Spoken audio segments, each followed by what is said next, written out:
Friends, मैं doctor Neeshu Kumar Pandey, BA MA sexologist, Patna. Friends, आज मैं 3 टॉपिक को लेकर आपके सामने उपस्थित हुआ हूं। पहला टॉपिक है टेस्टोस्टेरोन नामक जो हार्मोन जो पुरुष के टेस्टिस में पाया जाता है, उसको लोग इंजेक्शन के थ्रू पेशेंट को दे रहे हैं आजकल के सेक्सोलॉजिस्ट, जो कि बिल्कुल ही गलत है। बिल्कुल ही मैं इसको न्यायपूर्वक नहीं मानता हूं। क्यों नहीं मानता हूं, बता रहा हूं।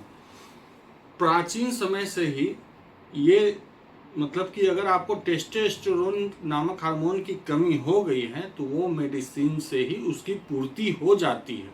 अगर आप आयुर्वेद में जाकर भी आपको अगर इंजेक्शन लेना पड़ जाए तो ये ठीक बात नहीं।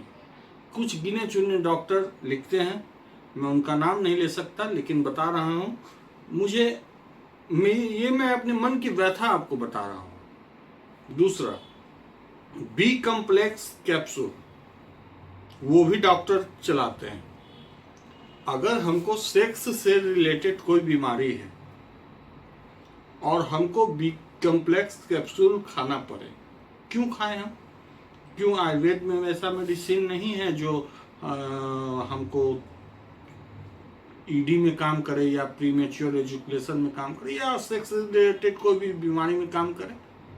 हम बी कॉम्प्लेक्स कैप्सूल क्यों खाएं?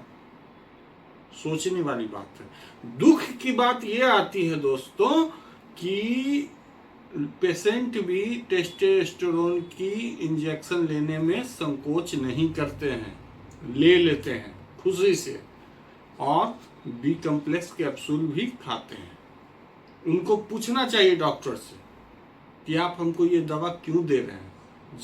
आयुर्वेद में इसका तोड़ नहीं है, आयुर्वेद में इसका इलाज नहीं है। जो हम अब जितना मैं बता सकता था वो बताया। तीसरा और लास्ट दोस्तों, ये मैं अपना मन का कुछ दुख था, हालांकि ये मैं डॉक्टर हूँ, मेरा ये काम नहीं है, लेकिन फिर भी बताना जरूरी समझा, इसलिए आपके सामने रख रहा हूँ इस बात को।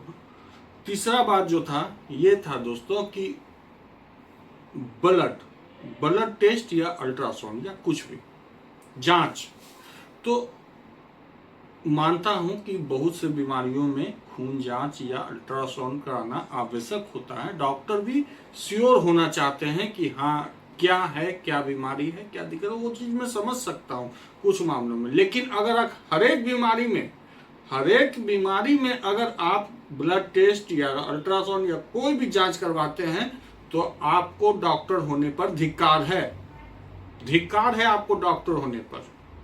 मेरे पास भी पेशेंट आते हैं, मैं सिर्फ सीमेन एनालिसिस का जांच कराता हूं, बाकी अपने बदौलत इलाज करता हूं। दूसरा चीज है दोस्तों कि आप लोग सोचते होंगे कि मैं ऐसा क्यों कह रहा हूं। देखिए, आपको यदि विश्वास हो मुझ पर तभी कीजिए, अन्यथा मैं नहीं बोल रहा हूं। मैं अपनी मन की व्यथा आपसे बोलने के लिए आपके सामने आया था।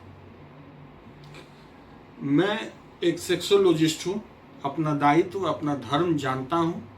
पेशेंट जब तक मेरे पास नहीं आया वो उसका तकलीफ है, पेशेंट मेरे पास आ गया वो मेरा धर्म बन जाता है, मेरा ड्यूटी बन जाता है पेशेंट को किसी भी तरीके से ठीक करना, ये मेरा ड्यूटी बन जाता है। उसके बाद दोस्तों, अगर आप लोग भी हमसे इलाज करवाना चाहते हो विश्वास के साथ, उम्मीद के साथ, तो आपके लिए क्लिनिक मेरा हमेशा खुला हुआ है।